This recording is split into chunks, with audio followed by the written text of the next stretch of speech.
حضور صلی اللہ علیہ وسلم کے پاس ایک مہمان آ گئے رات کے وقت میں۔ جب وہ آئے تو حضور نے پوچھا کھانا کھانا ہے؟ تم نے کہا کھانا ہے۔ جھوٹ اور بھوک کو جمع کرنا منع ہے؟ کہا جی کھانا ہے۔ تو حضور صلی اللہ علیہ وسلم نے فرمایا ازواج مطہرات کے گھروں میں پتہ کرو کچھ ہے۔ حضرت ام سلمہ کے گھر میں پتہ کیا تو کہا یا رسول اللہ 4 دن سے روٹی نہیں پکی۔ حضرت زینب سے پوچھا تو کہا حضور کئی دن سے چولہا ہی نہیں جلایا۔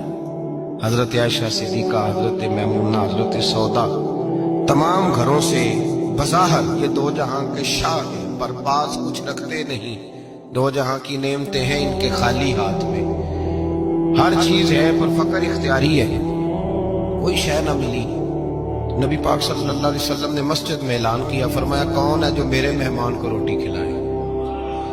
ان لفظوں کا حسن کوئی حسن والا ہی سمجھ سکتا ہے۔ فرمایا کون ہے جو میرے مہمان کو کھانا کھلائے؟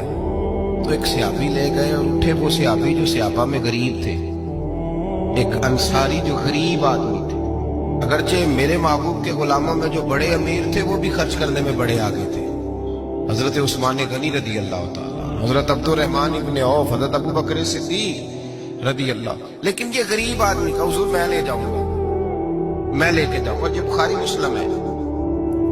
حضور نے فرمایا لے جاؤ۔ وہ اب صحابی گھر لے گئے اور بیوی سے مشورہ کیا، بات پہ غور کرنا، ہر چیز کی بھوک دیکھی جا سکتی ہے، بچوں کی نہیں دیکھی جا سکتی۔ وہ انصاری حضور کے مہمان کو گھر لے گئے، جا کے بیوی سے مشورہ کیا، کہا بھلی مانس گھر میں کچھ ہے؟ تو اس نے کہا تھوڑا سا بچوں کے لیے کھانا رکھا ہے۔ بچوں کے لیے؟ بچے تو بزدل کر دیتے ہیں، بچے تو آدمی کو بزدل کر دیتے ہیں، بچے تو مار دیتے ہیں، کلیجہ پھٹ جاتا ہے بچہ بھوکا ہو، نیند نہیں آتی۔ اب صحابی اپنی بیوی سے کیا کہتے ہیں؟ کہتے ہیں بچوں کو بہلا کے سلا دے، اور رسول اللہ کے لیے نہیں، رسول اللہ کے مہمان کے لیے، بھائی نبی پاک کے لیے نہیں، حضور کے تجھ سے در در سے سگ اور سگ سے ہے مجھ کو نسبت، میری گردن میں بھی ہے دور کا پٹکا تیرا، تجھ سے در در سے سگ سگ سے ہے مجھ کو نسبت۔ لمبی بات ہے، بچوں کو سلا دو۔ بی بی نے بچوں کو سلا دیا تو میاں بیوی کا مشورہ ہوا کہ مہمان کے ساتھ بیٹھ کے روٹی کھانا بھی سنت ہے۔ تو اب مہمان کے ساتھ بیٹھ کے کھانا بھی ہے تو کھانا ہے ایک دو آدمی کا۔ اب خاوند اپنی بیوی کو تیار کرتا ہے کہ میں بھی کھانے میں بیٹھ جاؤں گا، تو بھی بیٹھ جانا، اور جب مہمان کھانے میں ہاتھ ڈال لے تو اٹھنا، کہنا وہ ہو دیا تو صحیح کیا ہی نہیں، ابھی بجھ جائے گا، اور جا کے دیا بجھا دینا۔ ہم ہاتھ ہلاتے رہیں گے، مہمان روٹی کھاتا رہے گا۔ اور یار اس درد کو، اس کیف کو سمجھو، گھر میں بچے بھی بھوکے، بچوں کی ماں بھی بھوکی، بچوں کا باپ بھی بھوکا، دسترخوان پہ روٹی لگ گئی، روٹیاں چون ڈالی، بی بی اٹھی کہنے لگی او ہو چراغ تو صحیح کیا ہی نہیں، یہ تو بجھ جائے گا۔ حوصلے مند بی بی جس نے بچے بھوکے سلا دیے، وہ بھوکے سوئے ہوئے بچوں کی بھوکی اماں اٹھی اور اپنے خامند کی تابع داری میں اٹھی، میں گڈی تے ہتھ ڈور سجن دے، وہ جنج رکھے کونج رہنا ہے، اٹھی اور اس نے نہ دیا ٹھیک کرنے کے بہانے بجھا دیا۔ مہمان روٹی کھاتا رہا اور رسول اللہ کے نوکر قربانی دیتے رہے۔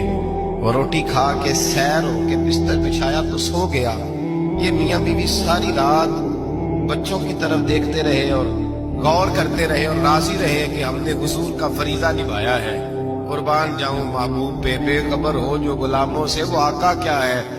وہ صحابہ وہ اگر قربانیاں دیتے تھے تو جو اعزاز ملتا تھا وہ بھی بڑا شان والا ہے۔ صحابی کہتے ہیں میں فجر کی نماز پڑھنے مسجد آیا، پہلا قدم رکھا تو میرے کریم بولے، حضور نے فرمایا رات جو تو نے اور تیری بیوی نے عمل کیا ہے خدا کو بھی بڑا پسند آیا ہے، محمد مصطفیٰ کو بھی بڑا پسند آیا۔